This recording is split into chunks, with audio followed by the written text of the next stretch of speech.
El 17 de marzo de 2017, un transeúnte encontró un costal en el bosque de Estoraques, Bucaramanga. Asomaba una mano. Era Heidi Viviana Gómez. Medicina legal confirmó un trauma cráneoencefálico. Cerca, una toalla y un cubrelecho infantil apuntaban a una escena trasladada. La víspera, Heidi había quedado sola en casa y al día siguiente, su tío político Jorge Alonso Durán, el maestro, se esfumó. Closet vacío, ninguna llamada. Testigos lo vieron comprar costales, pedir prestada una porra y limpiar escaleras sin parar. Accidente imposible o crimen calculado y encubierto.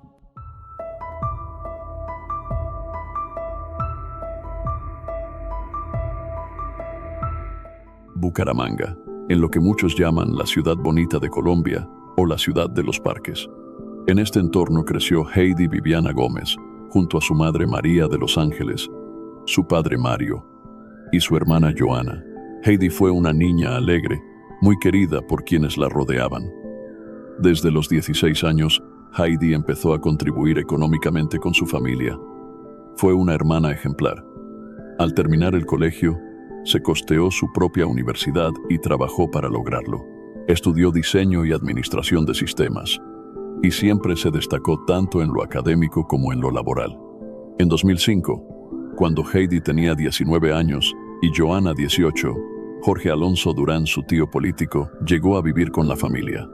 Al parecer, había tenido problemas con su esposa y buscó refugio. Aunque todos sabían que su relación era conflictiva, la familia de Heidi siempre le brindó apoyo. María de los Ángeles lo recibía como a uno más, incluso cuando no tenía dinero ni para comer. Jorge Alonso, de 46 años en ese entonces, trabajaba como albañil y era conocido en el barrio como el maestro. Solía hacer arreglos en la casa, como forma de agradecer la hospitalidad de su cuñada.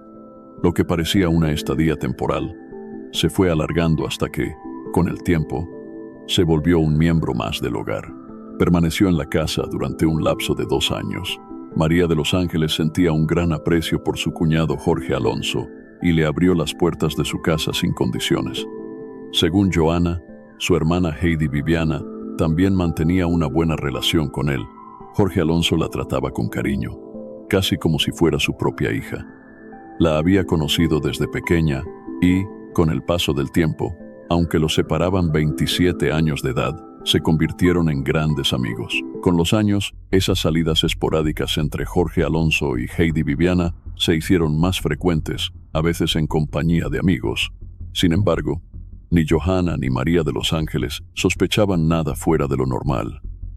Fue Gisela Baunza, una prima de Heidi, quien comenzó a notar señales de que algo no encajaba. Le parecía impropio el comportamiento de Jorge Alonso, que mostraba celos y discutía con Heidi como si fuera su pareja, no su sobrina. En una ocasión escuchó cómo él le reclamaba por un novio que ella tenía, algo que le pareció completamente fuera de lugar. Gisela decidió no decir nada al principio, pero pronto presenció algo que la preocupó aún más. Mientras Jorge Alonso arreglaba su habitación, levantó el colchón para tender la cama, y Gisela vio que debajo guardaba muchas fotos de Heidi. La escena la desconcertó. Él, incómodo, bajó el colchón apresuradamente y dijo con una sonrisa forzada que Heidi era su favorita. A Gisela le quedó claro que algo no estaba bien. Nunca le había conocido una novia a Jorge Alonso, y su conducta hacia Heidi le parecía cada vez más obsesiva. Decidió hablar con su prima, quien confesó que ya no soportaba la situación. Le dijo que prefería quedarse con él para evitar que se desquitara con su familia. Heidi parecía atrapada entre su instinto de proteger a los suyos y su incomodidad creciente. La tensión llegó a un punto crítico. Un día, Heidi, harta de los abusos, reaccionó. Le pegó un golpe que le dejó el labio hinchado. Cuando le preguntaron qué le había pasado, Jorge Alonso mintió diciendo que había sido un amigo. Gisela, que ya conocía la verdad, notó que él trataba de minimizarlo con una sonrisa nerviosa. Pero la gran pregunta era por qué Heidi, una joven fuerte y entrenada en taekwondo, no le había contado nada a sus padres. Según le dijo a Gisela, no era que no pudiera defenderse, sino que tenía miedo de lo que su tío pudiera hacerle a su familia si ella lo enfrentaba directamente. Según Giselle, Heidi Viviana tenía miedo. Temía contar lo que estaba ocurriendo. Temía que Jorge Alonso se desquitara con su familia si hablaba. Por ese miedo, aceptaba los encuentros con su tío, a pesar de que no quería. Giselle, al darse cuenta de que la situación se estaba saliendo de control, decidió intervenir. Le dio a su prima un plazo de una semana para contarle todo a su madre, María de los Ángeles. Pero antes de que eso sucediera, el lunes 12 de marzo de 2007, Heidi desapareció de forma extraña. Ese lunes, de manera poco habitual, Heidi no tenía que levantarse temprano. Su jefe, recién electo como alcalde de Bucaramanga, le había dado la mañana libre. Aprovechó para quedarse en casa y descansar. A las 6 de la mañana, María de los Ángeles salió a trabajar. A las 7:30, lo hizo su otra hija, Joana. Según Mario, el padre de Heidi, Jorge Alonso salió unos 30 minutos después. El último en dejar la casa fue él mismo. Heidi se quedó sola. Durante todo el día, nadie en la familia supo nada de ella. Cuando María regresó por la noche, encontró a Mario, Joana y Jorge Alonso, pero no había señales de Heidi. Con el paso de las horas, la preocupación creció. María intentó llamarla al celular repetidamente, sin éxito. Era muy extraño. Su hija siempre contestaba el teléfono. Cuando le preguntaron a Jorge Alonso si sabía algo, él restó importancia a la situación, diciendo que seguramente Heidi estaba celebrando con amigos. María y Mario sabían que tras una victoria política las celebraciones no se hacían esperar, pero algo no les cuadraba. La falta de comunicación no era normal en su hija. La noche transcurrió entre la preocupación y la esperanza. Al día siguiente, la angustia se profundizó. Heidi seguía sin aparecer, sin llamar, sin dar señales. María contactó a la jefa de su hija y descubrió que Heidi no se había presentado a trabajar. Tampoco había acudido a la cita que tenía con su amiga Paulina, con quien había hablado esa misma mañana para acordar un encuentro. María de los Ángeles, sin saber lo que realmente estaba ocurriendo, vivía una angustia creciente.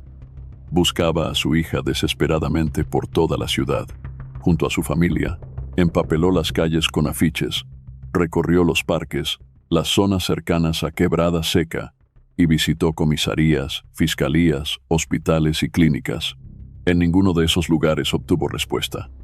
Nadie tenía información sobre el paradero de Heidi Viviana. Al día siguiente, la familia Gómez Cárdenas reanudó la búsqueda. Esa mañana, Mario, el padre de Heidi, le comentó a Jorge Alonso que saldría a buscarla, que ya habían pasado muchas horas sin noticias. Pero Alonso respondió con frialdad. Dijo que tenía que irse a trabajar, que no tenía tiempo. Salió de la casa y no volvió nunca más. Cuando revisaron su closet, descubrieron que casi no quedaba ropa. Apenas una muda, 2 pares de medias, algo de ropa interior. Todo indicaba que se había marchado con premeditación. 3 días después de la desaparición de Heidi Viviana, el sábado 17 de marzo, la familia Gómez Cárdenas aún conservaba la esperanza de que ella apareciera con vida. Mientras tanto, en una zona boscosa del barrio Estoraques de Bucaramanga, un transeúnte notó algo fuera de lo común. Había un costal abandonado en el suelo, rodeado por aves carroñeras. Al espantarlas y revisar el bulto con un palo, el hombre hizo un descubrimiento escalofriante. Dentro del costal sobresalía la mano de una persona. De inmediato, se alertó a las autoridades. Una unidad de investigación forense se desplazó al sitio señalado. El hallazgo se encontraba en un estado que dificultaba su identificación, por lo que no era posible determinar de inmediato de quién se trataba. Los investigadores sabían que en el barrio Estoraques había una joven desaparecida desde el lunes, Heidi Viviana Gómez. Aunque el hallazgo ocurrió a unos 900 metros de la vivienda de Heidi, en ese momento todavía no se podía confirmar su identidad. El equipo forense documentó cuidadosamente la escena y recogió los elementos que podrían aportar información relevante. Cerca del lugar, encontraron objetos personales, entre ellos una toalla y una cobija con dibujos infantiles, lo cual llamó la atención de los investigadores por su posible conexión con el caso de una joven desaparecida. El cuerpo fue trasladado a medicina legal. A las 4 de la tarde, Joana Gómez recibió una llamada que la dejó paralizada. Fue convocada para verificar si el cadáver hallado pertenecía a su hermana. Aunque no se le permitió ver directamente el cuerpo, los funcionarios le mostraron fotografías. Joana lo reconoció al instante por detalles personales: un anillo particular, las uñas mordidas, una cicatriz en la pierna y unos lunares en la espalda. También confirmó que el cubrelecho encontrado era efectivamente de su hermana. La conclusión fue contundente. Heidi Viviana había sido asesinada con un golpe fuerte en la cabeza. Su cuerpo, desmembrado y en posición fetal, había sido abandonado en medio del monte, a la merced de los animales y del tiempo. El impacto fue devastador para la familia. La noticia destruyó cualquier esperanza. Heidi fue enterrada pocos días después. En medio del duelo, las sospechas ya apuntaban claramente hacia Jorge Alonso. La coincidencia era imposible de ignorar. Heidi había desaparecido y, al mismo tiempo, él se había esfumado sin dejar rastro. Mario fue a buscarlo al lugar donde trabajaba. El jefe le confirmó que Jorge Alonso había trabajado hasta el sábado anterior, había recibido su liquidación y no volvió nunca más. Según Joana, todo parecía indicar que Jorge Alonso había planeado cada paso con frialdad. 2 días antes del crimen, solicitó su liquidación, como si supiera que no volvería a su lugar de trabajo. Pero detrás de esa desaparición no solo había un crimen brutal, sino también un secreto que Heidi Viviana había guardado por casi una década. Un secreto que solo conocía su prima Giselle. Heidi le había contado que todo comenzó cuando tenía apenas 12 años. Durante varios años, Jorge Alonso mantuvo conductas abusivas hacia ella, hasta que cumplió los 15 o 16. Esta revelación, conocida después de su muerte, fue un golpe devastador para su madre, María de los Ángeles. Saber que su hija había vivido en silencio una situación tan dolorosa dentro de su propia casa la llenó de rabia y culpa. No podía dejar de pensar en que, si hubiera sabido la verdad, nunca habría permitido que Jorge Alonso entrara en su hogar. Según Giselle, Heidi vivía bajo una presión constante. Parecía estar amenazada, atrapada por el miedo a que algo malo pudiera pasarle a su familia si hablaba. Incluso le pidió a Giselle que guardara el secreto, asegurando que, si era necesario, ella misma lo negaría todo para evitar una tragedia. Con esta información clave, el patrullero Elkin Argüello dio inicio a la investigación formal. Muy pronto, varios testigos comenzaron a señalar a Jorge Alonso Durán como posible responsable de la muerte de Heidi Viviana Gómez. Uno de los primeros testimonios fue el de un comerciante del barrio, quien relató que la mañana del lunes 12 de marzo, conocido en la zona como El Maestro, había comprado 3 costales de fibra blanca, iguales a los que se usaron para ocultar el cuerpo de la joven. Otro vecino, de nombre Bremen, declaró haber visto a Jorge Alonso actuando de forma sospechosa ese mismo día. Llevaba un costal en las manos, miraba de forma insistente hacia las casas del sector y luego lo vio subir hacia el monte, cargando algo con mucho esfuerzo.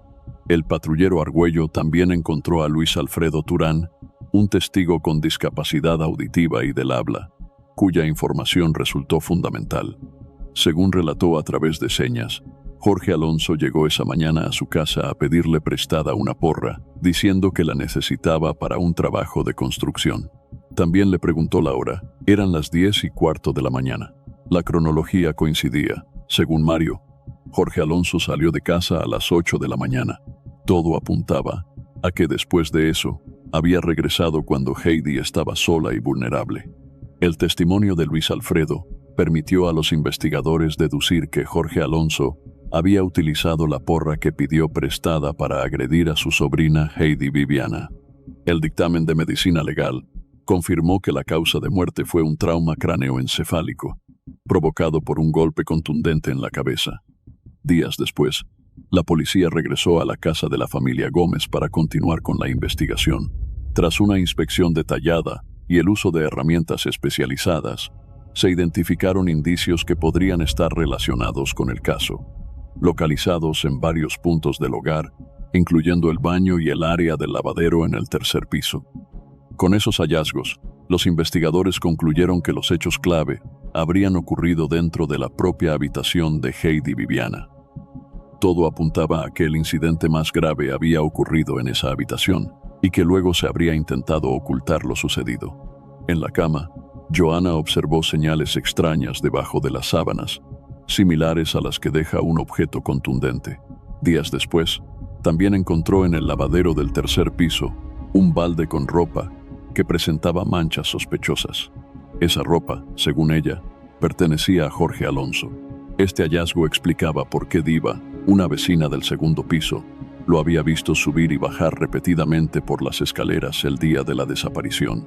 Todo apuntaba a que Alonso había estado limpiando la escena del crimen, intentando borrar cualquier rastro. María de los Ángeles, Mario y Johanna quedaron en shock. No podían comprender que alguien de su propia familia hubiera sido capaz de cometer un acto tan atroz contra Heidi. Sentían un dolor indescriptible. Para ellos, Heidi era el corazón del hogar. Solo les quedaba reunir fuerzas para exigir justicia, para asegurarse de que su muerte no quedara impune.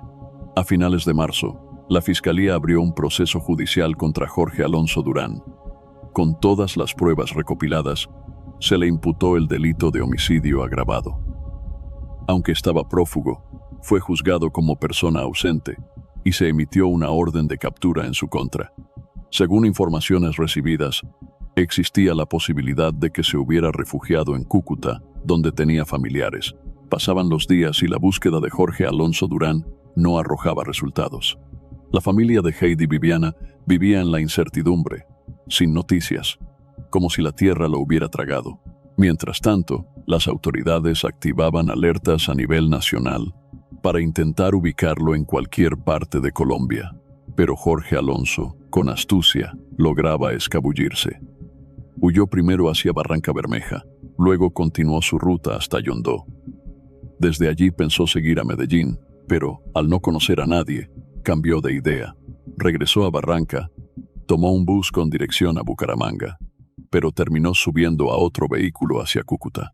Sin embargo, los nervios lo traicionaron y decidió quedarse en Pamplona, incapaz de llegar más lejos.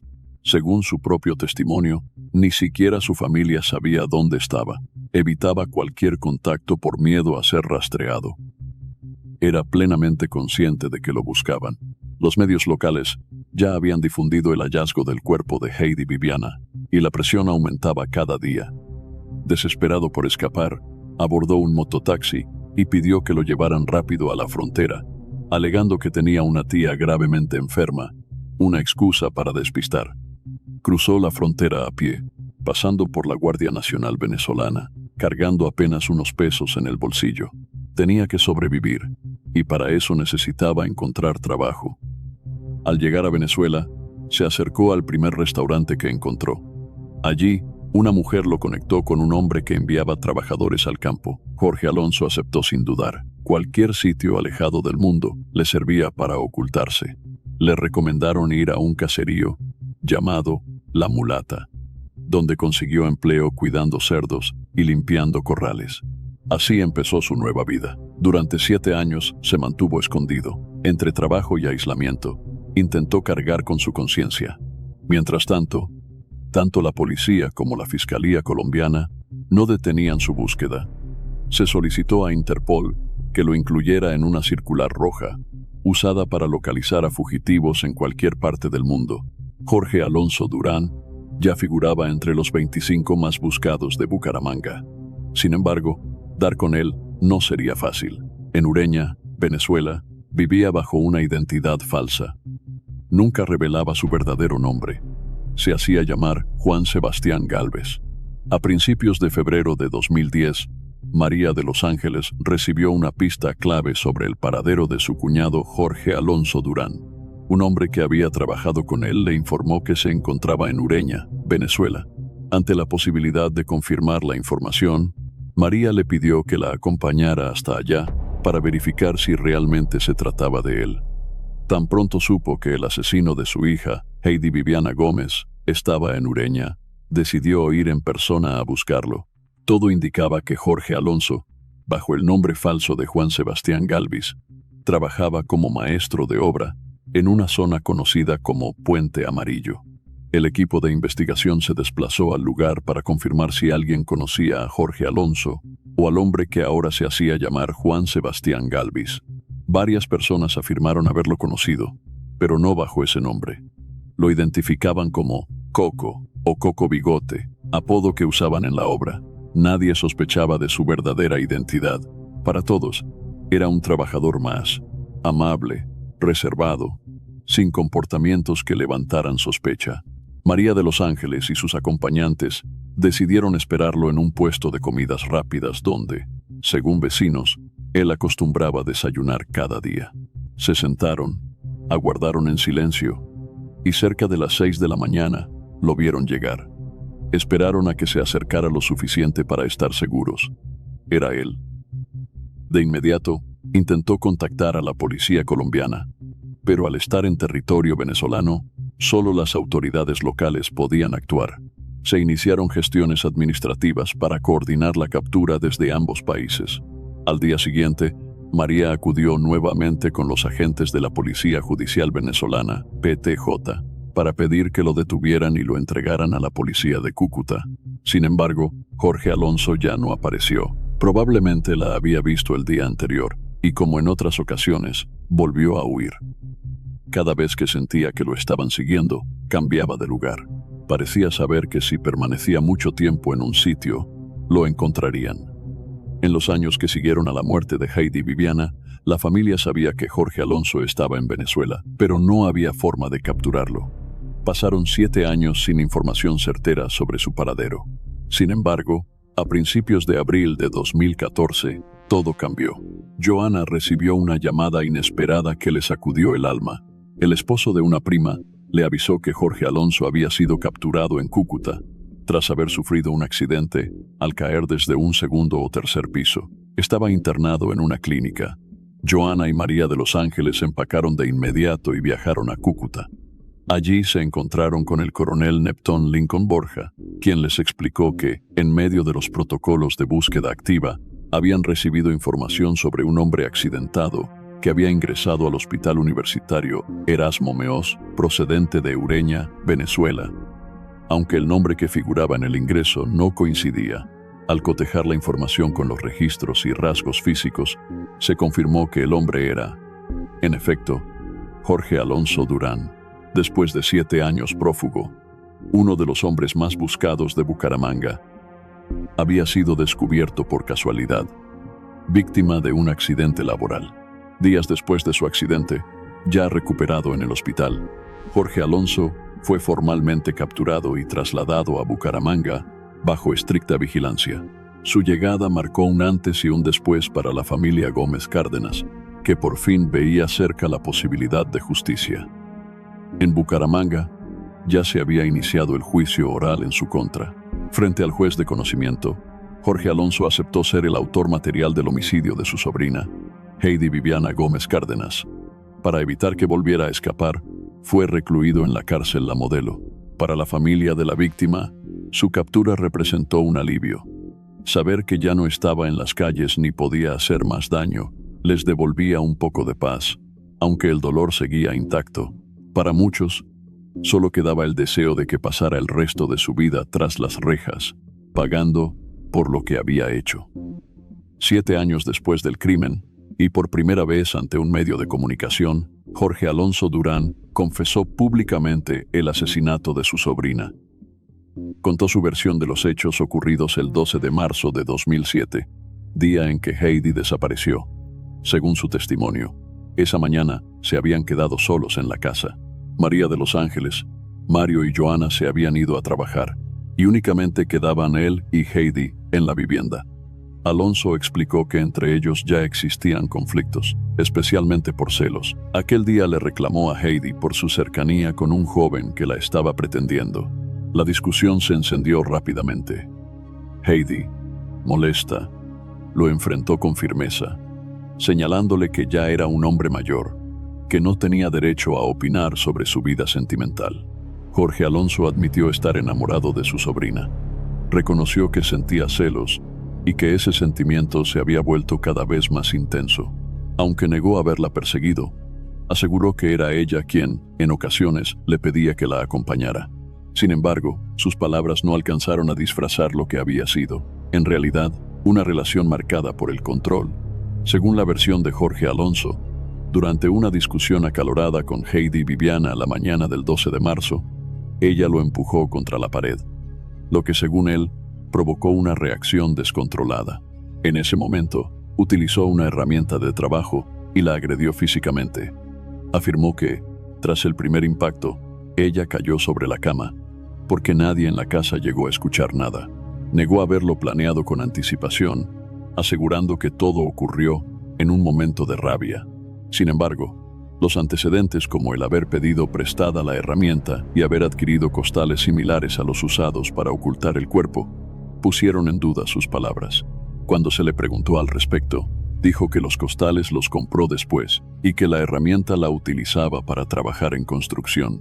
Relató que, después de lo ocurrido, intentó deshacerse de cualquier evidencia. Según su testimonio, trasladó lo que había sucedido a un lugar apartado y luego regresó a la vivienda para limpiar. Utilizó agua y jabón en la habitación, se duchó y se cambió de ropa, tratando de aparentar normalidad. Respecto a los señalamientos de una posible relación inadecuada con Heidi desde que ella era menor de edad, Jorge Alonso negó categóricamente esas acusaciones. Afirmó que nunca actuó de forma forzada y que la relación, según él, comenzó cuando Heidi ya era mayor de edad. Argumentó que su cercanía con ella era voluntaria y negó cualquier conducta inapropiada durante su niñez. Atribuyó las declaraciones en su contra a conflictos familiares. Cuando fue consultado sobre si tuvo algún tipo de intimidad con Heidi el día de su fallecimiento, respondió afirmativamente. Un perfilador criminal analizó su discurso y explicó que, en la mayoría de los casos, las personas implicadas en situaciones similares rara vez reconocen voluntariamente ciertos actos, ya que hacerlo implicaría consecuencias legales adicionales. Señaló también que, aunque Alonso hablaba de una relación consensuada, existían elementos que sugerían un vínculo marcado por el desequilibrio y la manipulación, como lo ha expresado la familia de la víctima. Desde su celda en la cárcel La Modelo de Bucaramanga, donde permanece desde abril de 2014, expresó su arrepentimiento y dijo: sentir remordimiento por lo sucedido, pero para la familia Gómez Cárdenas, ese arrepentimiento llega demasiado tarde. ¿Qué parte de esta historia te impactó más y por qué? ¿Qué señales crees que fueron ignoradas y no deberían repetirse en otras familias? ¿Cómo puede una sociedad proteger mejor a quienes viven en silencio con miedo? Deja tu opinión en los comentarios y no olvides suscribirte al canal.